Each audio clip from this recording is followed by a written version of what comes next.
Good morning, you're watching the Channel 9 Breakfast Show on Wednesday, the 4th of March. I'm Nikki Dean. I'm Byron Evans, and this reprobate is Dave Spikey. Reprobate. Good morning, welcome back to the Morning, show. how are you? Nice to see you. Yeah, nice to have you on the Breakfast Show couch again, sir. Yeah. Why? No, yeah. Yeah, it's sounded a little bit ooh, isn't it? Now then, speaking of ooh a little bit, pictures of you this morning with a furry fella called Fudge. I've just seen that. It's a better picture of the dog than me. The chin and the eyes on me. Yeah, I went to Comic Relief. I went to see this project called Paws for Kids. Yeah. It's a charity.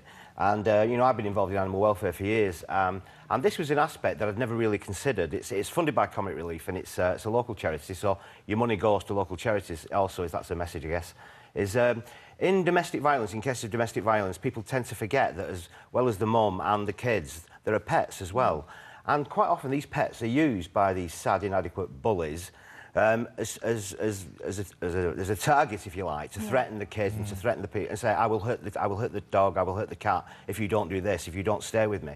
And quite often I was talking to a girl yesterday and a daughter who'd been in an abusive relationship for like 2 years, but couldn't leave because she had a little dog who she'd had for 12 years. And it's like, she said, it's like leaving a child. I can't leave it to him because God knows what he'll do to it. And she stayed in this relationship.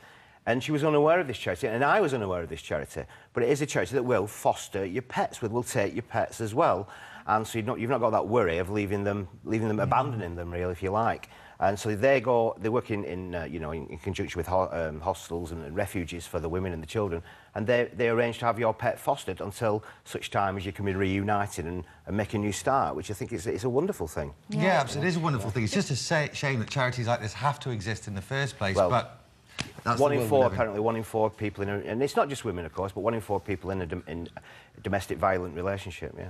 Shocking, like you're saying, something, I suppose, that you don't think about until you're aware about it. No, not at all, no. It's not, yeah, you never really, it's not coming to my vision at all, that the use of the pets as a, you know, as a threat, really. Very sad, isn't it? Dave will be donating the proceeds to an extra day added to his tour, which is taking place in Middleton on the 3rd of May. Middleton Arena, it's a new venue, and I just said, well, yeah, you know what, I put this date in, and because Comic Relief, bless them, have funded this charity for 3 years, but it's run out now, so although it's done a great job there, they need the money even more now, so I'm going to do this show in Middleton Arena on the 3rd of May.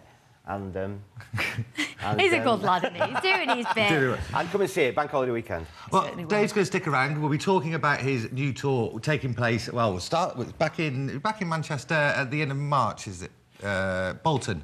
At Bolton, 24th, 25th. But I think it's sold out. I'm not sure, but. Oh well, this is going smoothly. Anyway, Byron. Dave, thank you very much. We'll speak to you a little bit later on. Let's get the news now with James Webster.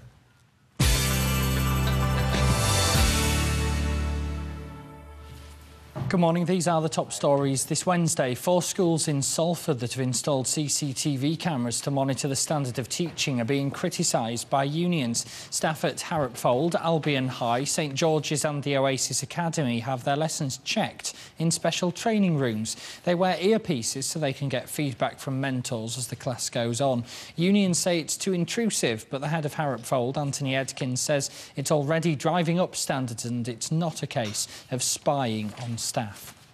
Police investigating a raid on the home of Manchester United star Darren Fletcher have made an arrest. They've questioned a 28-year-old man on suspicion of aggravated burglary after the house in Bowden was targeted last week.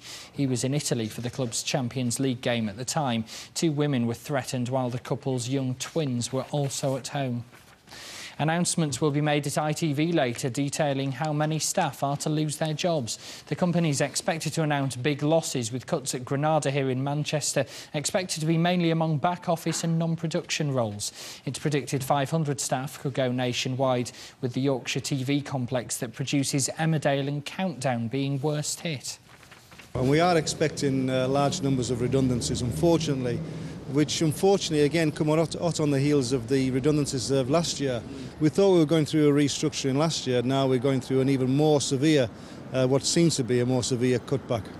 A man's needed 19 stitches in his head after an attack in Staley Bridge. The 31-year-old was left with a footprint on his face after getting stamped on while walking home with a friend along Stamford Street early yesterday morning.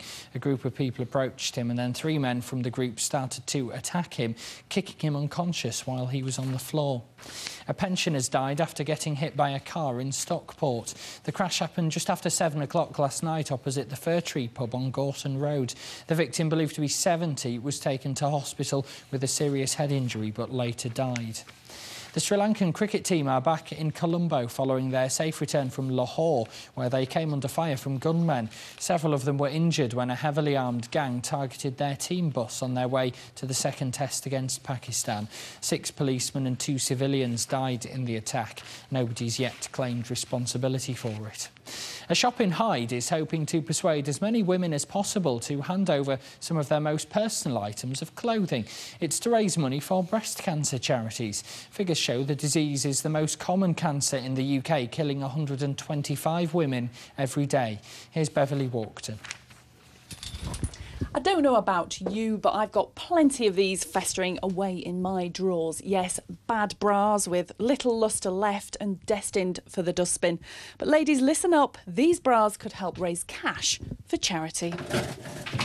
Bliss Lingerie Shop in Hyde has set up a bra bank, and for every 17 recycled bras, £1 will go to breast cancer charities here and in the developing world. The money is going to go to local and national breast care charities and breast cancer charities. We cover In the Pink for breast cancer care, and there's a local Macmillan Nurses breast team that we support as well. From double A's to double D's, no bras are barred here. Great, so this is another one. So women who've got bras, it doesn't matter what state they're in, your bras are quite good actually, aren't they? They're all right, so that one goes in the bra bank as well. Now, what do we women do with our bras? It makes you think, doesn't it? Yeah, I know, yeah. What do you do with yours? Well, I usually send them to church. Unlike jeans bras, most of our bras end up in landfill sites. Now, a lot of women will look at their bras and think, oh, I'm not sure, keep that in the drawer a little bit longer, or should I throw it out? When do we know a bra's dead? When you don't want to wear it anymore, when you haven't worn it for more than a couple of months, or when you feel it doesn't fit you properly, or you feel it's uncomfortable wearing it, come and bring it to Bliss and let's recycle it. According to research carried out by Bliss Lingerie, every woman in Tameside at least will have one bra in their underwear drawer that they no longer wear due to a mistake purchase or a change in bra size. So don't hang on to them, hand them over. Beverly Walkton for Channel M News. That's all from me for this morning. I'll be back with all the latest headlines from Greater Manchester in the Channel M lunchtime news at 12 noon. And don't forget, Andy Crane's here from 5 tonight with a full roundup of the day's headlines. Now, though, here's Byron and Mike with the sport.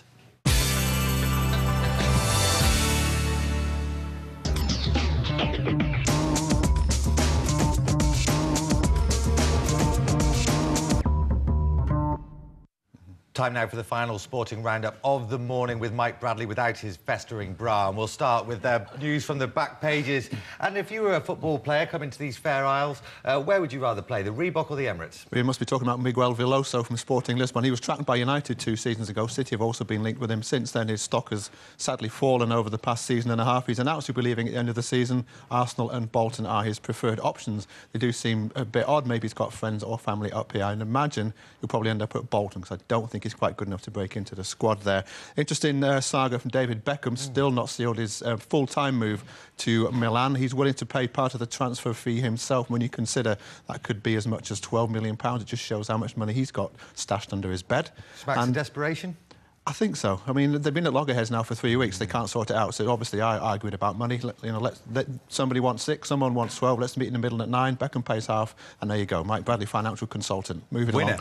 And you wonder what's wrong with Scottish football. And people like Walter Smith are willing not to look in the lower reaches of Scottish football or to go out to the islands and uncover the up-and-coming talent. He's going to spend £1.5 million on a young man playing for Doncaster called Brian Stock. And you're right, I've never heard of him. No one else in the office has heard of him. A few phone calls this morning. No one's heard of him. Walter Walter Smith. That's why you'll probably never win the league this side of Christmas. Unbelievable. OK, well, let's... talking of possible league winners, I was a little bit kind of optimistic, but Stockport up against Leicester last night. You are the league leaders. Absolutely. Well, they will be the league champions, Leicester City. They were on a 21-match unbeaten run yesterday before Stockport County visited the Walker Stadium, and it's now a 22-match unbeaten run after Stockport County's 1-1 draw, as Byron said, against the runaway league leaders. A good result for Stockport County on the face of it. It's just outside the promotion playoffs, but could have won it right at the end. Gary Dick had a shot turned just over the bar with the last kick of the game, and what a fantastic result for Jim Gannon and his Edgeley Park faithful that would have been. But 1-1, you'll take that away at the league leaders. No, absolutely, yeah. OK, what about League Two? Because you had a few predictions yesterday about what last night's results would be. Well, I said a win, a draw and a loss for our 3 games last night. Well, I got the defeat right, but unfortunately it went from bad to worse. Barnet beat Rochdale 2-1. Rochdale are third, 7 points behind leaders Brentford. Macclesfield Town lost at Bradford 1-0, but they are still safe from relegation. And Bury slipped up for the second home game on the bounce, losing 2-1 to Chesterfield. They remain fourth, 9 points behind leaders Brentford. But the good news is results elsewhere did go their way, so both teams looking odds on for promotion one way or the other. OK, well, let's talk about league leaders and Manchester United, because there's plenty of Premiership action for our local side tonight, but the Red Devils are against the Toon Army. Yeah, they're up in Newcastle playing the Toon Army. We predict a heavy away win for United. Just look at the injury list from Newcastle. Nolan is suspended, but the injured players, Butt, Duff, Owen, By, Guthrie, Joey Barton and the Cisco kid are all injured, and you take those out of a team like Newcastle who are struggling for first-team players. They will struggle against the United side that have lost only one of their previous 28 matches. John O'Shea's got a slightly bruised heel. He won't be risked. There's no need to risk him.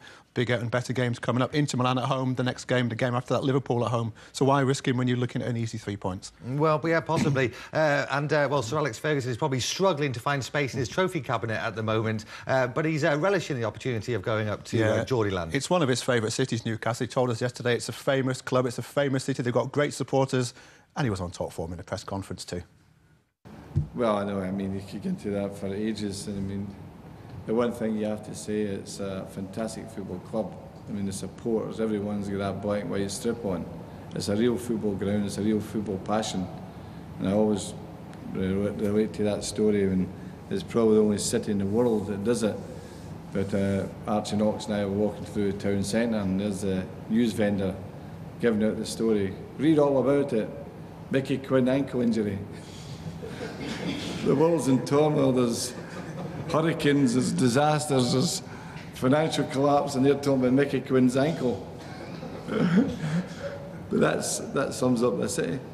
Well, it's all smiles for Sir Alex. Maybe he does think it's going to be an easy 3 points tonight, but it's certainly going to be a much bigger challenge for Manchester City against the new boys in the top 4, Aston Villa. New boys in the top 4 who have struggled of late, but just like Manchester City, really. Probably in the last 8 games, both teams have played probably only 1 win there between them. But the early team news from the City of Manchester Stadium, Craig Bellamy is injured and will miss at least the next 3 weeks with a new injury. Rubino is also out this evening, but City expect to have him back for the UEFA Cup tie against Aalborg. Mika Richards will be rested.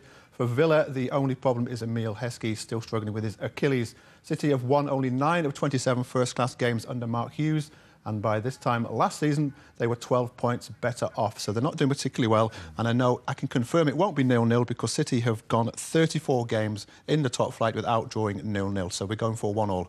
1-1? 1-1 instead. Right, we'll see about that, shall we? OK, and we'll finish off with Billy Wiz, who's the new appointment down at Sale Sharks. Yeah, it was a strange decision. I mean, you've been asking all morning, is it because of the season ticket sales are down? Is it one for the fans? Well, we won't know until next season starts, really. But he hasn't got any coaching badges. He swore blind he would never return to rugby union. He's been living the life on his farm. So after 18 months, why did he take the job at Edgeley Park?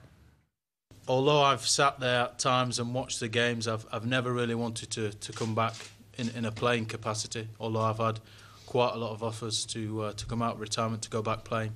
But this really, it caught me off guard, to be honest with you. But at the same time, you know, life's always been about challenges for me and opportunities, and working with Kingsley and the other coaches, with Phil, here at the club, you know, I spent such a great time working for is, you know, as an opportunity I'm certainly not going to turn down. I'm not going to turn up, you know, on day one and have everything sorted out and for things to go exactly as planned. You know, I realise there's a lot of hard work that has got to go into this, both on and off the field. But you know, it's an adjustment that you know, we'll all have to make. But at the same time, because there's that respect there, that mutual respect, I'm sure, you know, I can add something to what is a very good side at the moment. Will that great player make a great coach? Well, time will tell, and believe you me, our eyes will be firmly fixed on Edgeley Park. But that's it for your morning sport. We'll be back again tomorrow with Mike Bradley. Time now, though, for a break coming up, after which we'll have comedian Dave Spikey in for a bit of a chinwag. We'll see you shortly.